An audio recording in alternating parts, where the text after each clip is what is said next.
back to another manga volume review. I am the Rat, and this is The Rat's Nest.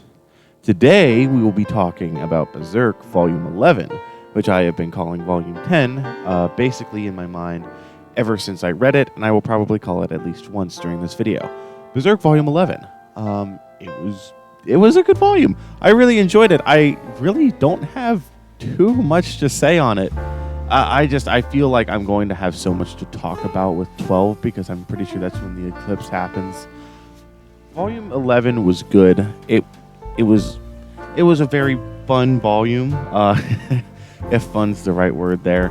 Following Volume 10, which I was like, it's kind of a palate cleanser. Definitely getting more back into it with 11.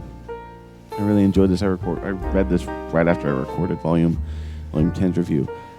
It was good. So, getting into it, I can't remember his name. Beast Boy, right?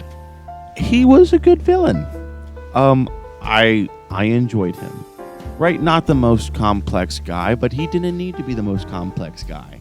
He just shows up and he messes stuff up and he gets killed. And then that's the volume, basically.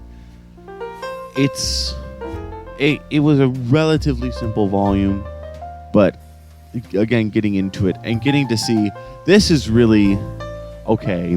Looking at Nuts post time skip, this was like his post time skip battle, right? I don't think he's going to be able to do too terribly much during the eclipse, despite how strong he is now. No, this is like, okay, we've had the time skip. How's he doing? Right? What's he getting up to? How's he doing? And I think that he did well. Starting off, you got the band of the Hawk escaping. Right? They're being pursued by the guys. We get the little backstory for Beast Boy where he was in the prison group and he killed the guy by like putting him up there. We learned that he's like an apostle of the God Hand, I think. And he was given power in exchange for like a curse or something. Because we see his real body at the end. He's just an old guy.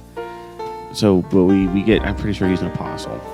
Right? I don't know what that means, but it seems that he is the same class as Nosferatu Zod, which I kind of forgot about a little bit. So, or I saw him, I was like, oh, I kind of remember him. Yeah. But he was a good villain.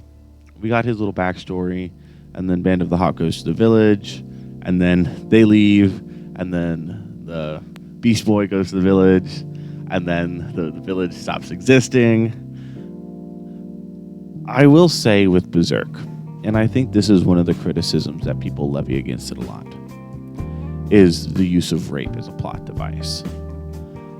I think it's because on like a base level, I don't like it, right? I think that there are other ways to convey what Murata wants to convey, right? In terms of that village was introduced and Beast Boy then went and killed and raped all of them. I feel like just to be like, okay, this guy is bad news, right? And I'm not saying it's unrealistic because I do think it's relatively realistic, right? Just looking at kind of the time period this is based on, I think that it's realistic, right? It's just, personally, I maybe wish Murata was trying to get across those ideas differently, but the intended effect is to make you uncomfortable and to make you dislike the characters, and it definitely does that. Later, whenever he tries to rape Casca, again, it's the same thing of like, well, it's the mix, right? Because it makes you uncomfortable, and you dislike the character. But it's also like at that point, it's like, oh great, here we go again, right? And I don't think there are different ways. I think it can be an effective plot point. Don't get me wrong. I'm not saying that like, oh, I never want to see it. I think it can be an effective plot point. I just think it's overused in Berserk. And look, I know later, funny Griffith man with funny Casca lady, right? I know, right? I don't know going forward. I know the funny horse. I think that you can use it, and I think you can use it to great effect. I don't know. I think maybe it's used a bit too much. Because whenever I see it, yes, it does make me uncomfortable. Yes, it does make me dislike the person, but it's also like oh great, here we go again, right? And I don't think that's the feeling you should have towards it. And I feel like that's definitely the feeling that Berserk inspires with it. It's grimdark, I understand that. I just think maybe it could be used more sparingly and that you could go about other ways, right? Murder is generic, but it's pretty effective, and I feel like a lot of the times rape and murder are used consecutively in Berserk. And it's fine. But I definitely think you can get across the plot point better. Without it out of the way, Beast Boy going and him against Guts. It was cool to see. It was cool to see Guts and him on the bridge, and they blow it up. And then Guts and them get away for a little bit, and then they battle in the forest. And then the Beast Boy goes demon mode, and then Nuts has to remember his training in order to beat him. And he does. He does beat him. It's very impressive. It's been very cool to see Guts' growth. And yet I also know it's about to be pretty immediately invalidated, I think, with the Eclipse. I don't know. He might do more than I'm expecting him to do. I don't really know about the Eclipse. It's very interesting.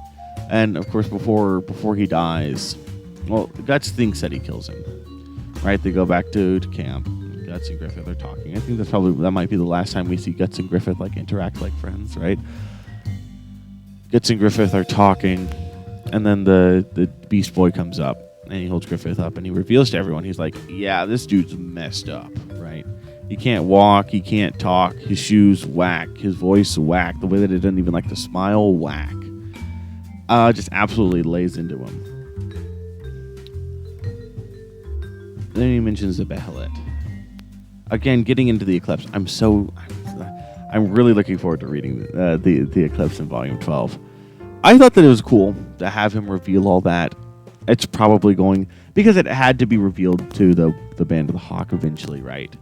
That Griffith was in no state to lead them and would never be ever again, lol, unless something crazy went on. I think that was good. At that point, I think that kind of scenario where the character comes back and be like, oh, why won't they just die type of deal. I can appreciate that he was close to death. And it felt like, okay, yeah, he wouldn't be one to die that easily, right? This is obviously very strong. And then Zod shows up, kills him, and tells Griffith, the Behelit, I'll be back to you. You got this. Obviously, Griffith is going to be one of the God Hand. And then he leaves, and the guy's dead. And then that's where we leave off.